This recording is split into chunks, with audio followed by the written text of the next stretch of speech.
Ang iyong puso ay isang makina na walang pahinga, na patuloy na kumikilos 24/7, walang humpay. Pero naisip mo na ba kung anong klasing panggatong ang ibinibigay mo dito? Ngayon, hindi tayo mag-uusap tungkol sa komplikadong diet. Sa halip, pag-uusapan natin ang mga simpleng pagkain na, sa kabila ng kanilang pagiging simple, ay napakalakas at kayang maging baluti para sa iyong mga daluyan ng dugo. Pinapangako ko, sa pagtatapos ng video na ito, ang susunod mong pamimili sa grocery ay magiging isang kapanapanabik na misyon para iligtas ang iyong puso. Marami ang nag-iisip na ang kalusugan ng puso ay nakasalalay lang sa pag-iwas sa matataba at matatamis. Pero ito ay kalahati lang ng katotohanan. Sa totoo lang, ang ating mga daluyan ng dugo at kalamnan ng puso ay nangangailangan ng partikular na bitamina, mineral at antioxidant. Ang pinag-uusapan natin ay mga sustansya na nagpapababa ng bad cholesterol, lumalaban sa pamamaga, at nagpapanatili sa pagiging elastiko ng mga dingding ng ating ugat. At ang pinakamaganda, ang lahat ng botika na ito ay naghihintay na sa iyo sa mga istante ng ordinaryong supermarket. Tara, silipin natin ang ating food basket para sa malusog na puso. At ang una nating kukunin mula doon ay ang abokado. May dahilan kung bakit ito tinaguriang hari ng mga healthy fats. Ang creamy at masarap na prutas na ito ay tunay na kampeon sa pagpapanatili ng kalusugan ng ating mga ugat. Ang pangunahing misyon nito ay babaan ang tinatawag nating bad cholesterol. Ito yung kontrabida na sa paglipas ng panahon ay maaaring magdulot ng plake at bara sa ating mga ugat, parang kalawang na bumabara sa tubo. Nagagawa ito ng abokado dahil sa taglay nitong monounsaturated fats. Isipin ninyo, para itong isang smart cleaning service para sa ating mga ugat. Ang pinakamaganda rito, napakapili nito sa paglilinis. Tinatanggal lang nito ang bad cholesterol at hindi nito ginagambala ang good cholesterol na mahalaga sa ating katawan. Pero teka muna, hindi pa dyan nagtatapos ang galing ng abokado. Isa rin ang abokado sa mga mayaman sa potassium. Ang mineral na ito ay may mahalagang papel sa pagkontrol ng ating blood pressure. Nakakatulong ito sa pagtanggal ng sobrang sodium or asin sa ating katawan na nagpapataas ng presyon. Kaya, sa pagdaragdag lang ng kalahating abokado sa pang-araw-araw mong salad o sa tinapay, dalawang mahalagang bagay na agad ang nagagawa mo. Nililinis mo ang iyong mga ugat mula sa kolesterol at tinutulungan mo ang iyong puso na gumana ng walang labis na pasanin. Ito ay isang tunay na superfood na maraming gamit. Ngayon, iwanan muna natin ang gulayan at dumako naman sa seksyon ng isda. Ang susunod nating bida ay ang mga matatabang isda. Isipin ninyo ang salmon, mackerel, herring o sardinas. Ano ba ang kanilang superpower? Ito ay ang omega-3 fatty acids. Hindi lang ito basta pangalan na maririnig sa mga patalastas ng bitamina. Ito ay parang tunay na pangunang lunas para sa ating puso. Isipin ninyo na ang ating mga ugat ay parang isang komplikadong makina. Ang omega-3 ay parang dikalidad na langis na nagpapadula sa buong sistema mula sa loob. Pinabababa nito ang lapot ng dugo, kaya mas madali itong dumaloy sa ating mga ugat. Dahil dito, nababawasan ang panganib ng pamumuo ng dugo, ang mga delikadong namuong dugo na maaaring magdulot ng atake sa puso o stroke. Pero, hindi pa riyan nagtatapos ang lahat. Ang omega-3 ay mabisang panlaban sa pamamaga sa loob ng ating katawan. Dahil ang chronic inflammation o talamak na pamamaga ang siyang tahimik na kaaway ng ating mga ugat na sumisira sa kanilang pader. Kaya naman, 2 beses lang kumain ng matatabang isda sa loob ng isang linggo. Hindi lang ito masarap na hapunan. Ito ay isang pamumuhunan sa kalinisan at pagiging elastiko ng ating mga ugat na tatagal ng maraming taon. Tara, dumako naman tayo sa mas makulay at matamis na opsyon. Kumusta naman ang natural na panghimagas? Lahat ng uri ng berries, mula sa maiitim na blueberry, makatas na strawberry, hanggang sa ruby na raspberry, ay maituturing na mga bomba ng antioxidants. Ang pangunahing sikreto nila ay nasa mga sustansyang tinatawag na anthocyanins. Sila ang nagbibigay sa mga berries ng kanilang malalim na asul, pula at lilang kulay. Pero mas mahalaga ang kanilang papel kaysa sa simpleng pagpapasaya lang sa ating mga mata. Isipin ninyo na sa ating katawan ay patuloy na kumikilos ang mga nakakapinsalang molekula, ang tinatawag na free radicals. Para silang mga mikroskopikong vandal na sumisira sa malulusog na selula na nagdudulot ng tinatawag na oxidative stress. Maihahalin tulad ito sa paglitaw ng kalawang sa bakal. Ngayon, ang mga antioxidants mula sa mga berries ay isang pangkat ng mga tagapagtanggol na sumasagka sa mga salot na ito. Para sa puso, nangangahulugan ito na mananatiling makinis at malusog ang mga pader ng ugat. Bababa ang level ng pamamaga at gaganda ang sirkulasyon ng dugo. Kaya naman, ang isang dakot na berries sa isang araw na idaragdag sa oatmeal, yogurt, or kakainin lang ng ganoon ay hindi lang simpleng pagpapalayaw, kundi isang malakas na panangga para sa inyong cardiovascular system. Sige, baguhin natin ang anggulo. Pag-usapan naman natin ang isang masarap at masustansyang pwedeng ngat-ngatin. Ang susunod nating pag-uusapan, ang walnut. Kung ang mga pagkain ay may utak, sigurado akong ganito ang magiging itsura nito. At hindi ito nagkataon lang. Ang walnuts ay hindi lang pampatalas ng isip, kundi isa ring regalo para sa puso. Ang pangunahing halaga nito ay nasa alpha-linolenic acid. Ito ang plant-based na forma ng sikat na omega-3 fatty acids na gumaganang parang isang repair team para sa iyong mga ugat. Ang asidong ito ay tumutulong labanan ang pamamaga at pinipigilan ang oksidasyon ng masamang kolesterol upang hindi ito maging matitigas na plake. Pero simula pa lang yan. Ang walnuts ay mayaman din sa antioxidants, vitamin E at fiber. Isipin mo na parang isang maliit ngunit napakasipag na manggagawa na sabay naglilinis, nagpapatibay at nagpoprotekta sa iyong katawan.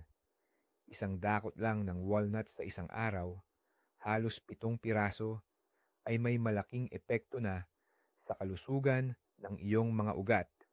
Ito ang perpektong merienda na hindi lang nakakabusog, kundi aktibo ring nagtatrabaho para sa kapakanan ng iyong puso. Ngayon, may balita kami na siguradong magpapagaan ng inyong kalooban. Ang susunod nating superfood, walang iba kundi ang dark chocolate. Oo, tama ang dinig nyo. Pero hindi ito yung ordinaryong gatas at asukal na tsokolate. Ang pinag-uusapan natin ay dekalidad na dark chocolate na may hindi bababa sa 70% kakao. Ang sikretong armas nito, ang mga flavonoid, lalo na ang tinatawag na epicatechin. Ang mga compound na ito ay parang personal trainer ng inyong mga ugat o daluyan ng dugo. Tinutulungan nila itong maging mas flexible at maliksi. Isipin nyo na ang inyong mga arterya ay parang mga goma na hose.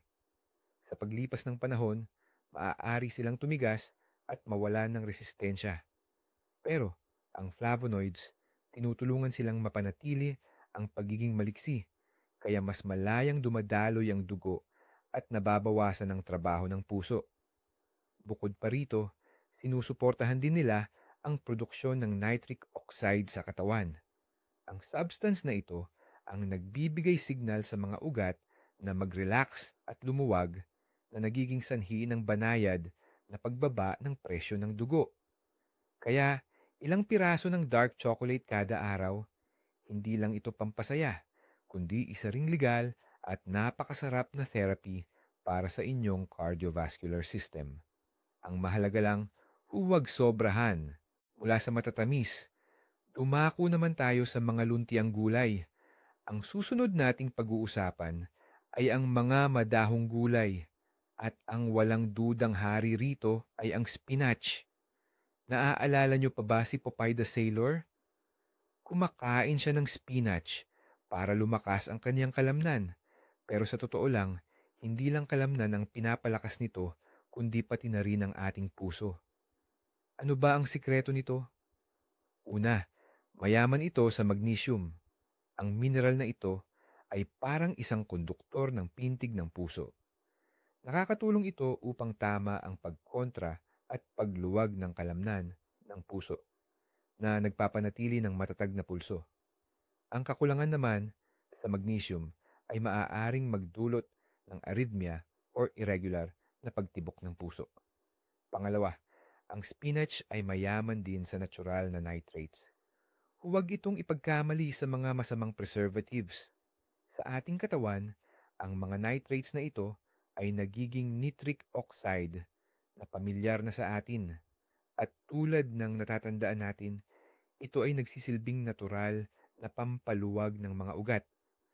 Pinapaganda nito ang daloy ng dugo, naghahatid ng mas maraming oxygen sa puso at nakakatulong sa pagkontrol ng presyo ng dugo. Kaya naman, ang pagdagdag ng spinach, kale, o iba pang madidilim na luntiang gulay sa inyong salads, smoothies, or omelettes ay isang simple at epektibong paraan upang bigyan ng tamang nutrisyon ang inyong puso. Ano ang ating almusal ngayong umaga? Narito na ang perpektong sagot, ang oatmeal. Ang nakasanayan na nating oatmeal ay hindi lang basta pagkain na nakakabusog at nagbibigay ng init sa pakiramdam. Isa itong tunay na superhero sa laban kontra kolesterol.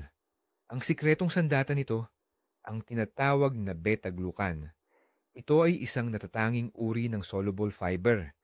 Isipin mo na naghuhugas ka ng maduming plato na puno ng mantika. Kailangan mo ng espongha para sipsipin ang lahat ng taba. Ganoon din ang ginagawa ng beta-glucan sa loob ng iyong bituka. Kumakapit ito sa mga masamang kolesterol at bile acids at pagkatapos ay inilalabas ang mga ito sa katawan para hindi na masipsip sa iyong dugo.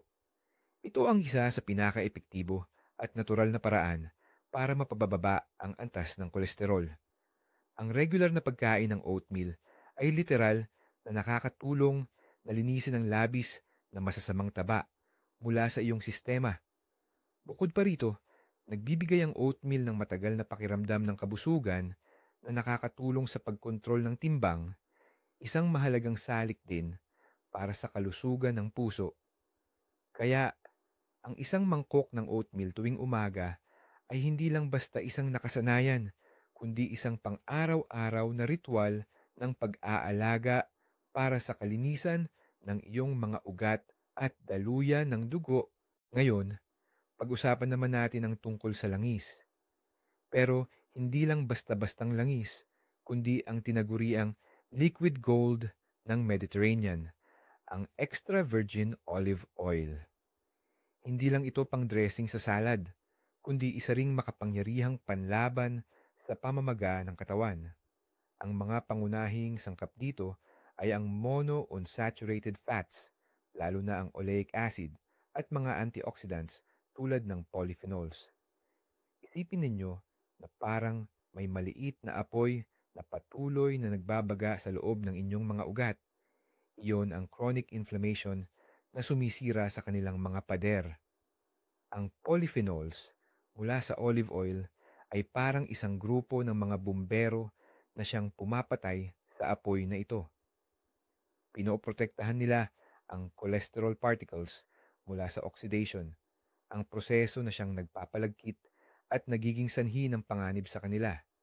Ipinapakita ng mga pag-aaral na ang mga taong regular na gumagamit ng olive oil ay may mas mababang presyo ng dugo at mas maliit na tsansa na magkaroon ng sakit sa puso. Mahalagang tandaan na ang langis ay nagpapanatili ng buong lakas nito kapag ginagamit ng hilaw. Kaya gamitin ito bilang dressing sa inyong mga salad o ibuhos sa inyong mga lutong pagkain at ang inyong puso ay magpapasalamat sa inyo. Pag-usapan natin ang isang bagay na napakaliit pero ang lakas ay ubod ng laki. Ang tinutukoy ko ay ang mga buto, partikular ang flax seeds at chia seeds. Ang maliliit na butil na ito ay tunay na powerhouse pagdating sa kalusugan ng ating puso. Una sa lahat, kabilang sila sa pinakamagagandang plant-based na source ng omega-3 fatty acids na nabanggit na natin.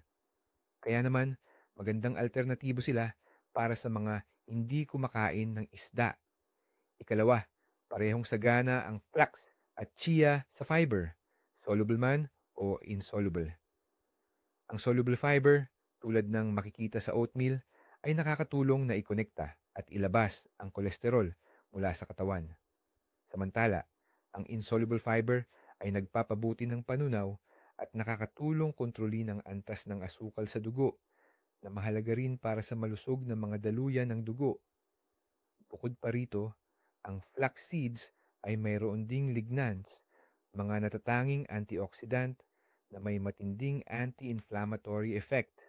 Ang pagdaragdag ng isang kutsarang dinurog na flax seeds o chia seeds sa iyong pang-umagang smoothie, lugaw o yogurt ay marahil ang pinakasimpleng paraan para makabuluhang mapagyaman ang iyong dieta at mabigyan ng matibay na proteksyon ang iyong mga daluyan ng dugo.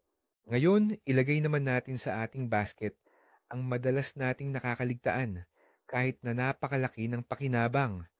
Ito ang mga butong gulay o mas kilala bilang legumes tulad ng beans, lentil, chickpeas at gisantes. Ang mga simpleng pagkain na ito ay parang mga superhero pagdating sa pangangalaga ng puso. Una sa lahat, ito ay napakagandang pinagmumula ng proteinang galing sa halaman. Nakakatulong ito na manatili tayong busog at malakas nang hindi tayo nakakakuha ng labis na saturated fats na karaniwang nasa pulang karne. Pangalawa, sagana ang mga butong gulay sa soluble fiber o natutunaw na hibla. Ito, tulad ng alam na natin, ay parang magnet na humihila sa bad cholesterol. Kaya nakakatulong ito na bumaba ang antas nito sa ating katawan. Pero hindi lang yan. May isa pa silang malaking bentahe. Napakababa ng kanilang glycemic index. Ibig sabihin, mabagal ang pagproseso ng ating katawan sa mga ito.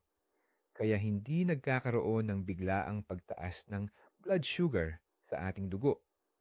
Ang pagkakaroon ng matatag na blood sugar ay napakahalaga para sa malusog na mga pader ng ating arteries dahil ang mataas na asukal ay nakakasira at nagpapahina sa mga ito. Kaya naman, ang pagpapalit ng ilang karne sa inyong pagkain ng lentil soup or hummus ay hindi lang matipid, kundi isa ring napakatalinong desisyon para sa kalusugan ng inyong puso. Panahon na para magdagdag ng matingkad na kulay sa ating listahan. At ang susunod nating tagapagtanggol ay pula. Siyempre, ang kamatis ang pinag-uusapan natin. Ang sikreto ng kanilang kapangyarihan ay nasa isang pigment na tinatawag na lycopene. Ito ang nagbibigay sa kamatis ng makulay at matingkad na pulang kulay. Pero ang lycopene ay hindi lang pangkulay. Ito ay isa sa pinakamabisang antioxidant na kilala sa agham. Ang pangunahing trabaho nito ay in-neutralize ang mga free radicals na sumisira sa ating mga cells at blood vessels. Ipinapakita ng mga pag-aaral na ang mataas na antas ng lycopene sa dugo ay direktang konektado sa mas mababang panganib ng stroke at atake sa puso. Nakakatulong din ito para mapababa ang level ng bad cholesterol at maiwasan ang oksidasyon nito na nangangahulugang hindi ito kumakapit sa pader ng mga arterya. Isang nakakatuwang kaalaman, kapag niluto ang lycopene, mas madali itong maabsorb ng ating katawan. Kaya ang tomato paste, sauces, o inihaw na kamatis ay mas konsentradong pinagmumula ng benepisyo kaysa sa sariwang kamatis. Ngayon naman, pag-usapan natin ang isang pagkain na may napakabukod tanging amoy, yung tipong kinasusuklaman ng ilan pero paborito naman ng iba. Ito ay ang bawang.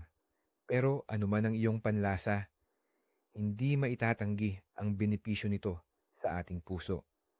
Ang pangunahing sangkap sa bawang na nagbibigay ng benepisyo ay ang alisin. Nabubuo ito kapag hinihiwa o dinidikdik natin ang isang butil ng bawang. Ang alisin, kasama ang iba pang sulfur compound sa bawang, ay may kamangha-manghang kakayahan na dahan-dahan, ngunit siguradong magpababa ng presyo ng dugo. Nakakatulong ang mga ito na i-relax at palawakin ang ating mga daluyan ng dugo para mas madaling dumaloy ang dugo. Isipin mo na parang bahagya mong binubuksan ang gripo sa isang hose para humina ang bugso ng tubig. Ganyan din ang ginagawa ng bawang sa ating mga ugat. Bukod pa rito, pinapabagal din nito ang pagbuo ng atherosclerosis o ang pagtigas ng mga pader ng ating arteries. At mayroon din itong bahagyang blood thinning effect na nagpapababa ng panganib sa pamumuo ng dugo. Para mas makuha ang buong benepisyo nito, mainam na kumain ng sariwang bawang na dinikdik o hiniwa. Idagdag ito sa mga salad at sarsa sa huling bahagi ng pagluluto at magiging isa itong maliit, ngunit napakalakas na panangga sa sakit sa puso. Tara't mag-pause muna tayo saglit at humanap ng masustansyang inumin. Ang susunod nating pag-uusapan ay ang green tea. Sa loob ng maraming siglo, pinahahalagahan na sa silangan ang inuming ito hindi lang dahil sa sarap nito, kundi dahil din sa mga taglay nitong nakapagpapagaling na benepisyo.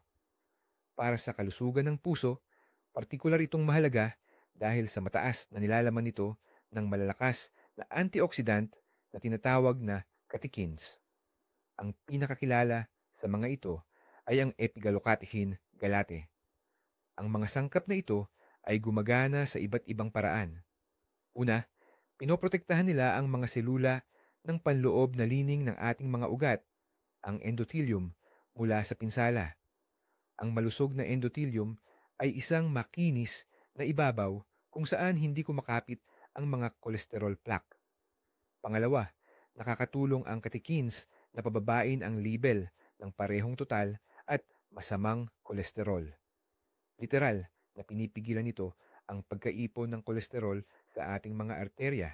At pangatlo, ang regular na pag-inom ng green tea ay iniuugnay sa bahagyang pagbaba ng presyo ng dugo at pagpapabuti ng pangkalahatang kondisyon ng mga ugat.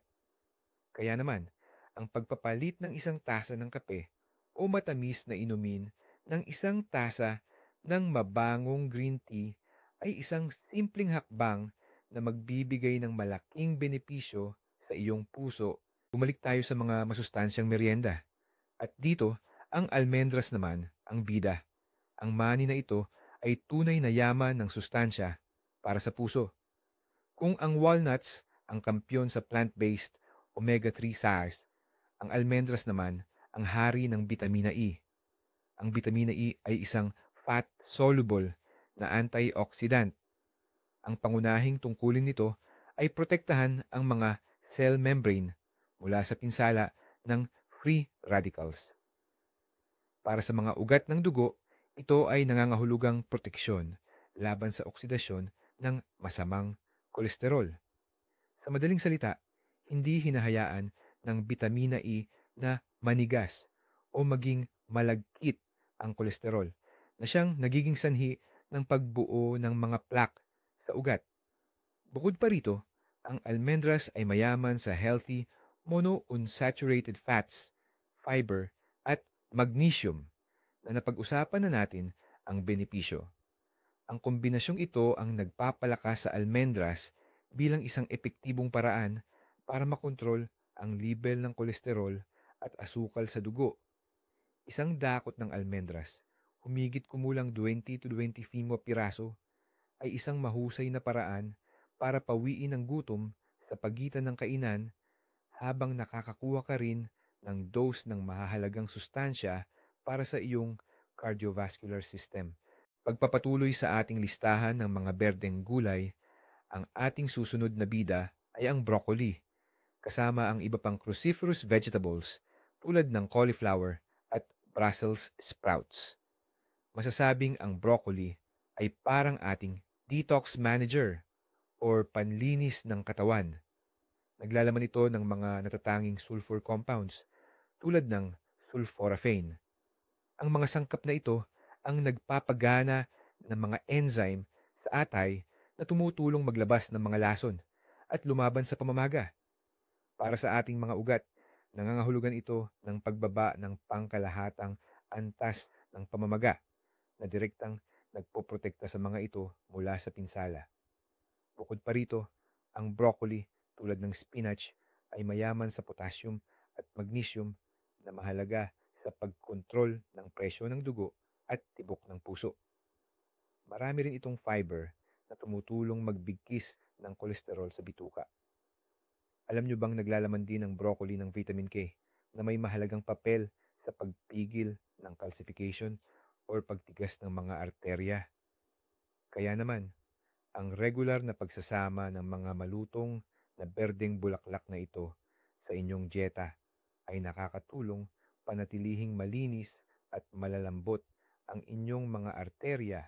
Ngayon, pag-usapan naman natin ang mga pampuno o side dishes. Sa halip na ang nakasanayan nating puting bigas or pasta, bigyang pansin natin ang mga whole grains or buong butil. Kabilang dito ang brown rice or wild rice, quinoa, buckwheat at barley. Ano ang malaking kaibahan ng mga ito? Di tulad ng mga pinrosesong butil, sa whole grains ay nananatili ang balat at ang germ or binhi. At ito ang pinakamahalagang bahagi ng butil. Doon matatagpuan ang malaking bahagi ng fiber, B vitamins, magnesium, iron, at iba pang mahahalagang sustansya. Ang fiber mula sa whole grains ay tumutulong magpababa ng kolesterol at magpanatili ng tamang level ng asukal sa dugo upang maiwasan ang biglaang pagtaas nito pagkatapos kumain. Ang magnesium, gaya ng alam natin, ay mahalaga para sa maayos na ritmo ng puso at presyo ng dugo. Ang B vitamins naman ay kasama sa proseso ng paghihiwalay ng homocysteine, isang uri ng amino acid na ang mataas na level ay iniuugnay sa mas mataas na panganib ng sakit sa puso. Ang pagpapalit ng mga pinrosesong carbohydrates sa whole grains ay isa sa mga fundamental na hakbang tungo sa malusog na puso. Para itong pagpili ng mas dekalidad at mas malinis na gasolina para sa iyong sasakyan, oras na para magdagdag ng kakaiba at karangyaan sa ating listahan ng superfoods. Ang susunod nating superstar ay ang granada.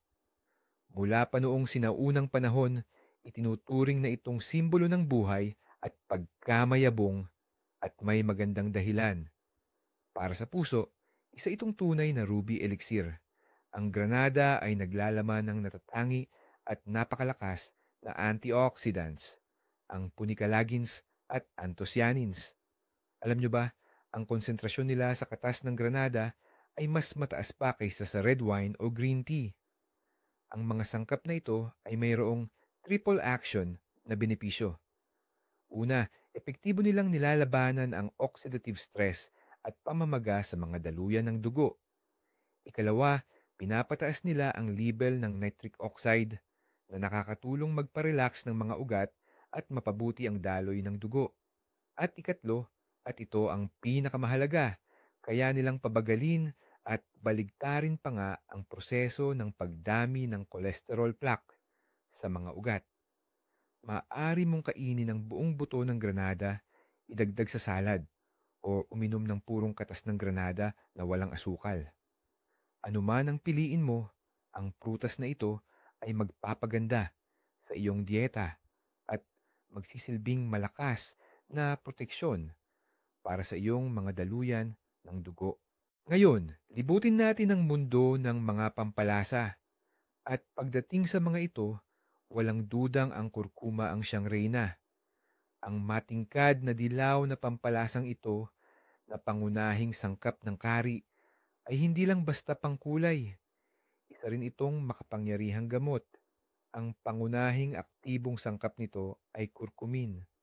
Ang sustansyang ito ay may napakabisang panlaban sa pamamaga na maihahambing sa bisa ng ilang gamot na nabibili sa botika, ngunit walang masamang epekto sa katawan.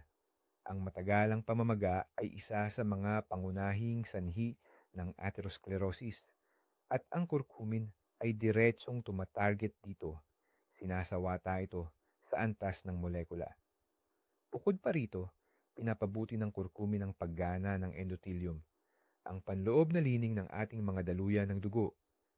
Tinutulungan nito ang mga daluyan ng dugo na manatiling malambot at nababanat at tumugon ng tama sa mga pagbabago sa daloy ng dugo. Para mas mabisang masipsip ng katawan, ang curcumin inirekomenda na ipares ito sa paminta na naglalaman ng piperine. Magdagdag lang ng isang kurot ng kurkuma at paminta sa inyong mga sabaw, nilagang pagkain o kahit sa maligamgam na gatas at makakakuha kayo ng matinding proteksyon laban sa pamamaga para sa buong katawan. Balik tayo sa prutas. At para magdagdag ng kaunting sikat ng araw sa ating plato, pag-usapan natin ang mga citrus fruits. Kasama rito ang kahel o dalandan, grapefruit, lemon, at mandarin. Alam nating lahat na mayaman ang mga ito sa vitamin C. Pero ang bitaminang ito ay hindi lang simpleng panlaban sa sipon. Ito ay isa ring mahalagang antioxidant na nagpapalakas sa mga dingding ng ating mga daluyan ng dugo, kahit hindi ito madaling marupok.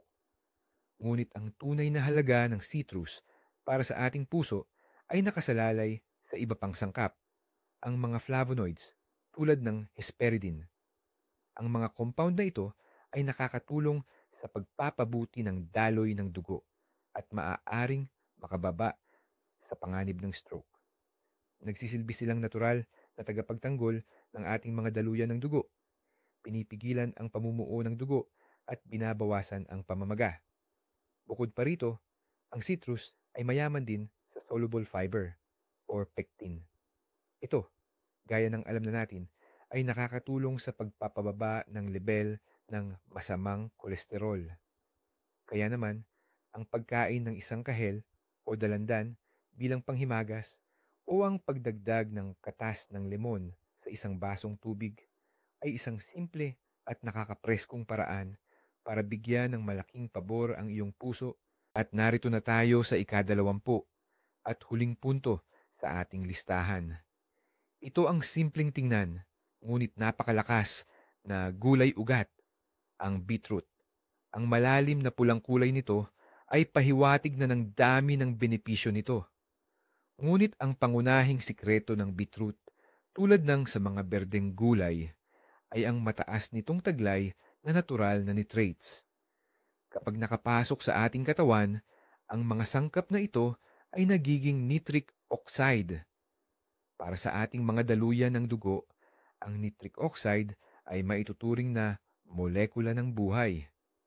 Kumikilos ito bilang isang makapangyarihang vasodilator, isang sangkap na nagpaparelax at nagpapalawak ng mga ugat. Isipin ninyo, para itong pagpapalawak ng kalsada upang mawala ang trapik. Ganyan din ang nangyayari sa inyong mga ugat. Gumaganda ang daloy ng dugo at natural na bumababa ang presyon. Kaya naman, ang katas ng beetroot ay napakapopular sa mga atleta para mapabuti ang kanilang tibay o endurance. Ang regular na pagkain ng beetroot sa anumang anyo, pinakuluan, inihaw, o bilang katas, ay isa sa pinakaepektibong natural na paraan upang mapanatili ang malusog na presyo ng dugo at masiguro ang maayos na sirkulasyon sa lahat ng bahagi ng katawan, lalo na sa puso Pero heto ang isang mahalagang sikreto na madalas nakakaligtaan ng marami.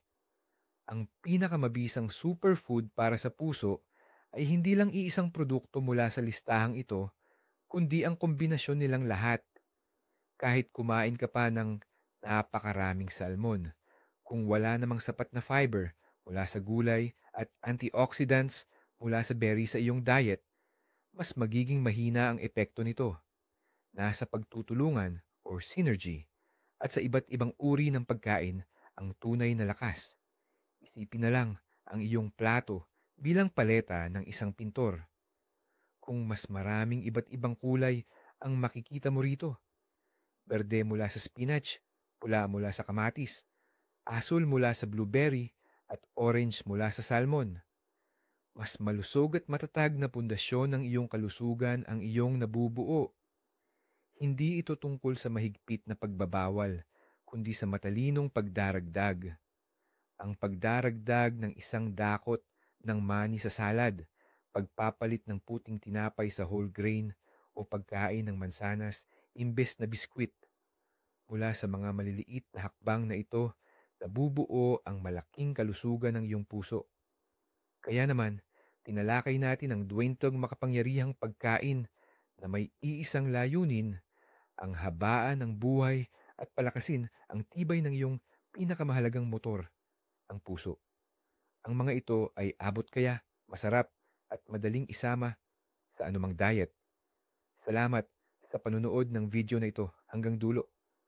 Kung naging kapaki-pakinabang ito para sa iyo, paki-like at mag-subscribe sa channel para hindi mo mapalampas ang aming mga susunod na episode tungkol sa simple at praktikal na pamamaraan sa kalusugan. Ngayon, may tanong ako sa iyo. Alin sa mga superfood na ito ang kasama na sa iyong pang-araw-araw na diet? O baka naman may personal kang paborito para sa kalusugan ng puso na nakalimutan naming banggitin? Ibahagi mo yan sa comment section. Pag-usapan natin.